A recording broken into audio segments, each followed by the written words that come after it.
This happened back in 2010. I was working in a hotel in a suburban area. It was a nice place. When I first started there, I was both a part-time front desk clerk and a part-time night auditor. For those of you not in hospitality, I closed a day out on the computers on the overnight shift. I had just been promoted to a day job and had a week left at the front desk before I was switching to my Monday through Friday gig. And it was just like any other night. At about 3 a.m., I received a phone call. The guy sounded my age, mid-20s, and attempted to strike up a conversation with me. I have to get my name when answering the phone, so he gets my name, of course, and starts asking me personal questions. Do you have a boyfriend? Would you want to go out for a drink? Which were harmless, but nevertheless, I tell him I'm hanging up as I had a job to do. He wouldn't give me a name. Instead he said, "Why don't you call me John?" I hang up and finish my shift. The next night, at about 3:30 a.m., I receive another phone call from John. He started off with asking me out for a drink again, to which I declined and hung up the phone. He called back about 5 times that night, each time getting more lewd in his comments, and just tried to keep me talking. He ended his last call with the phrase, "I see you like singing karaoke. I love doing that. Let's go out together sometime." Shit, I think. He found me on Twitter. I had just gone out a few nights prior with my friends and posted about it. I asked him how he got my full name, and he wouldn't tell me. I hung up again, and he was done for that night. I deleted my Twitter and Foursquare pages, and when my boss came in at 7 a.m., I told him what had been going on. We told my general manager, and my security guard put it into his report. I only worked 2 overnights a week, luckily, but when I came back the next week, so did he. The phone call started around 3 a.m. and lasted for an hour or so, but this time was a little different. John was angry that I had deleted my accounts, so he couldn't keep an eye on me and make sure I wasn't cheating on him. I told him to fuck off and that I'm not answering the phone anymore, and that my security guard would be taking all of my calls going forward. The phone was quiet for about 10 seconds, and then he screamed, "You're gonna be with me whether you like it or not. I'm coming for you," and hung up the phone. I, of course, freaked the fuck out and called the police. Luckily, I had my security guard there, so I wasn't completely alone. But it must have been a slow night because it took the cops mere minutes to get there. I called my night supervisor who left at 11 p.m. and he managed to calm me down. One cop was nice enough to stay until my shift was done, and with that, I told my boss that even though I had a week left of overnights, I couldn't and wouldn't do it. Thankfully, they understood, and I moved to daytime hours, as well as sent an email out to everyone telling them that anyone who called for me was sent directly to the GM. Thankfully, everything stopped after that, minus a few phone calls the security guy got for about a week. He told the guy that I had quit because of him, and the call stopped. Still creeps me out though. We think he may have been a former guest at the hotel, but I never found out who it was. I worked in fast food during high school, and when I started college, I was a fairly small 18-year-old girl at the time, and I was scheduled to close the restaurant that night at around midnight. We had been pretty dead, and labor cost was pretty high, so at about 9:30, I was the only one left up in the front while my manager took drive-thru orders. So around 9:30ish, this guy walks in wearing really nice designer clothing, including a brand new looking Aeropostale jacket with the hood up, pressed khaki shorts, and sunglasses. He keeps all of this on as he sits down at the bar-style seats at the end of the counter. This raises immediate red flags for me, because being dark outside, I felt like the guy's keeping his sunglasses on and hood up to obstruct my view and the camera's view of his face. I hesitantly stand there, unsure of what to do. I pretend to be busy and wait for him to say something. Sure enough, in a few minutes, he's behind me at the counter. "Excuse me, ma'am, but what could you give to me?" "I'm sorry?" "You know, when the food expires, I know it's not really bad. Could you give me something?" This guy still has not taken off the glasses, and when he speaks, he does so slowly. When he opens his mouth to talk, I notice he is missing most of his teeth, despite the fact he is a very young man. "I'm sorry, I can't. My manager needs everything to count the waste products. I can get you a glass of water." He accepts, half smirking. I hand him the water cup and dip behind the grill to find my manager. She seemed thoroughly unconcerned and told me to go back up front and get to work. Uneasy, I oblige. I continue to busy myself up front as I see the guy sitting there at the counter again, sipping water and watching me behind his sunglasses. I duck back into the side of the grill, not visible from the counter, and pull out my phone to text my boyfriend and father, both who live close by, trying to get someone out to keep an eye on the situation. I'm one word into my first text when my manager clears her throat behind me. I turn around and she has her hand out, waiting for me to put my phone in it. "I'm trying to get someone out here to make sure nothing happens. I'm scared." "You're fine. Give me the phone. You can have it back for music when the restaurant closes." Helpless, I surrender my phone and the only chance for rescue I had. I came back to the front, and he sits there for a while, staring, with a weird half smile on his face. About 11:30, he gets up and walks out. Relieved, I go on with my closing duties and forget all about him. We closed and got ready to leave the restaurant. I didn't have a car of my own, so my boyfriend would come pick me up at around 12:30 in the morning.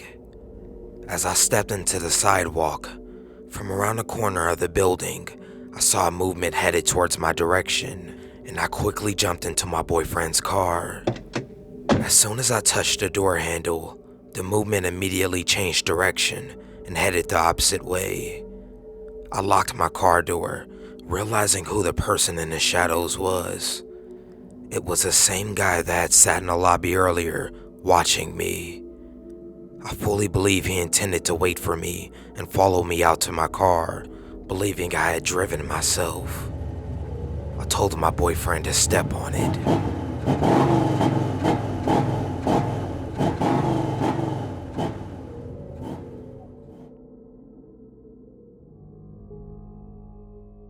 I work as a campus security officer at a well-known college in good old South Carolina. The job is without a doubt the best job I've ever had. Beautiful campus, supportive, cooperative students, friendly staff.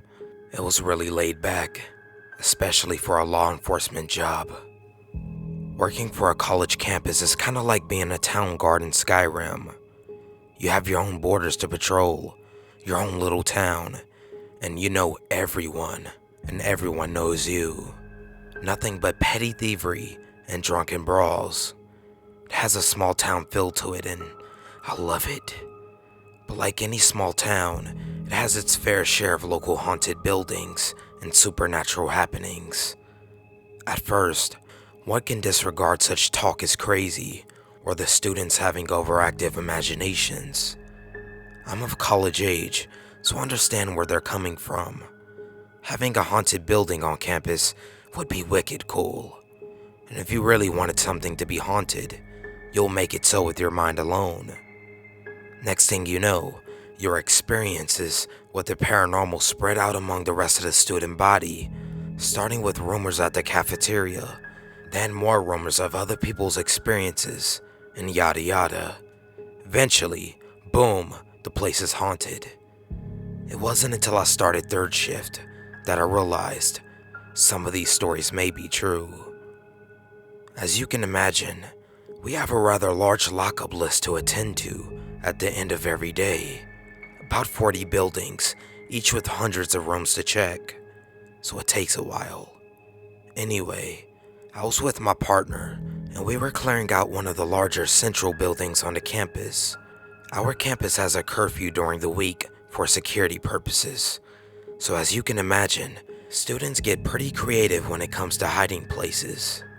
Thus, we had to learn them all by checking every nook and cranny in every single room in every single building, or else we could be reprimanded. So we finished up, having triple checked every room. The building was empty.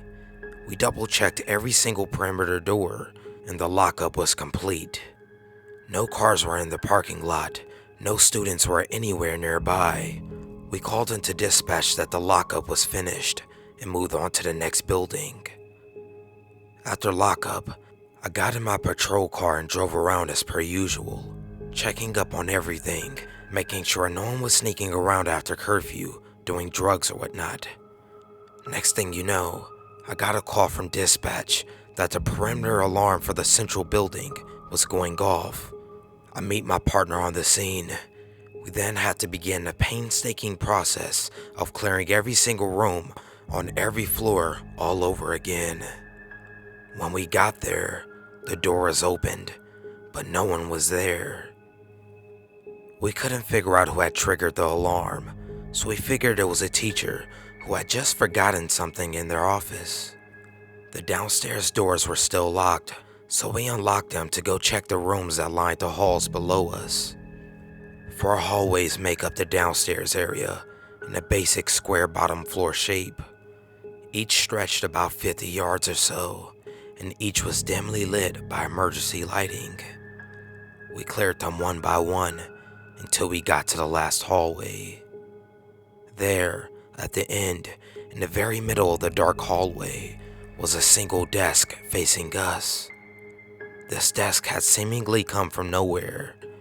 Each classroom cannot be opened without a key once it's locked, and once they're cleared, they're immediately locked down. None of the downstairs doors had been open. It is 100% safe to say no one had been in there. We look at each other and slowly approach the desk. We triple checked every classroom, but there's just no way someone could have hidden in there and waited for us to leave to do this. The desk was staring at us, and I know that doesn't make sense, but the desk seemed to be almost occupied. And even though it was empty, I felt as if we were being watched as we approached. The eerie feeling grew stronger the closer we got, and as we passed the desk, the feeling went away. Admittedly, we, 2 fully armed, trained and equipped officers, quickly left the building after we locked it again, both of us very unsettled. About 30 minutes pass, and I'm on patrol again, and dispatch notifies me that the alarm has gone off again. We return to the building to find it was maintenance. Admittedly relieved, we asked them what they were up to, and they were simply tending to an issue upstairs. We still had to re-clear every room again per lockup regulations. We deactivated the alarm, said goodnight to the maintenance fellas, and began our 3rd lockup. The doors to downstairs hadn't even been touched. We go to clear downstairs again, and the hairs on both of our necks stand up. We were seriously spooked. Neither of us wanted to go down there, but we had to. I'm certain we nearly held our breath the entire time approaching that last corner. When we rounded it, the desk had company. 2 more joined it, facing the wall. The 3rd was still staring us down. We quickly locked up and left, hoping that would be the last time we got called to that building until morning. I'm still fairly new here, and I'm sure this won't be the last unsettling experience I'll have on this old campus. It was winter 2012, and I was 18 or 19 at the time.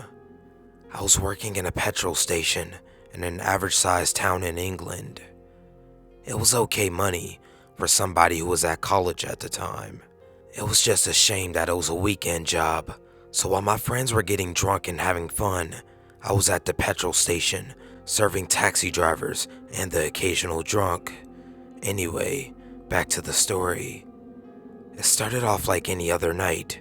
Serve people, clean up, do stock, the average night shift work. Since it was winter, the night was really dark and you could only see faint outlines of people walking back and forth even with the street lights.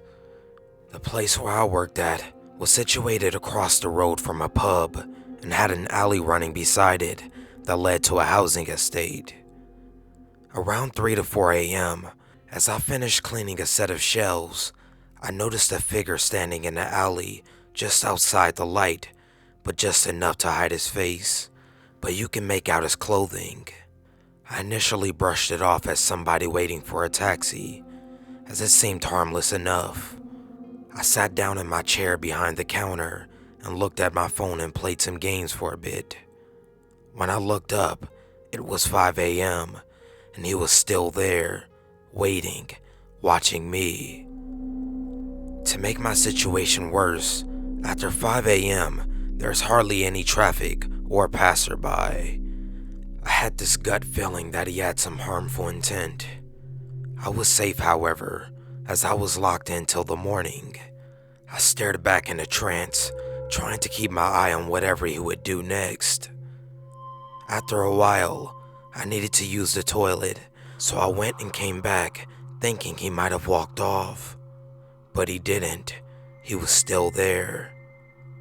I then decided not to do my last job until my coworker came in to start their shift, as my last job was to take out the fire extinguishers and sand buckets. It got to about 6 a.m. and the figure faded back into the alley, and I didn't see him for the rest of my shift. When my coworker arrived, it was still dark, and I usually walked the 10 minutes back home, but I got a taxi home after that shift. I felt like the guy could be anywhere, still watching me. I told my coworkers and family members about my experience, and they said they personally haven't experienced anything like it and wouldn't like to either. I was very nervous when doing my shifts from then on, feeling as soon as I let my guard down, it would strike.